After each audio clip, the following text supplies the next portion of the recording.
சிந்து Bhairavi next week new promo. கல்யாணம் முடிஞ்சு காயத்ரியும் அந்த சம்பத்து வீட்டுக்கு வராங்க. அதை பார்த்த உடனே ஆறுமுகம் கோவப்பட்டு சம்பத்துக்கிட்ட சண்டை போட்டுக்கிட்டு இருக்காங்க. டே, என் தங்கச்சி கழுத்தில் இப்படி தாலியை கட்டிட்டியடா அப்படின்ட்டுலாம் சொல்லி சண்டை போடுறாங்க. எல்லாத்துக்கும் காரணம் நீ தான். தேவையில்லாத என் கையை நீ உடைச்சதுனால தானே நான் உனக்கு இப்படி ஒரு தண்டனையை கொடுத்தேன்றாங்க. உடனே வந்து அன்னபூரணி அவன் கட்டின தாலி தூக்கி எறிஞ்சிட்டு நீ வந்துரு காயத்ரின்றாங்க. அவன் கட்டின தாலியே வேண்டான்ட்டெல்லாம் சொல்கிறாங்க. அப்போ வந்து எப்படி உங்கள் பையன் ஏமாற்றி கல்யாணம் பண்ணிக்கிறானா அவங்கள மட்டும் ஏற்றுப்பீங்களா?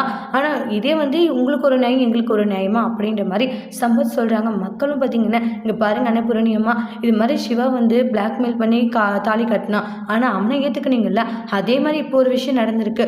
அதுக்காக கழுத்தில் கட்டின தாலியை கழட்டி போட்டுட்டு உங்கள் பொண்ணை கூப்பிட்டா அது சட்டப்படி தப்பு தானே ரொம்பன்றாங்க. அதெல்லாம் முடியாது.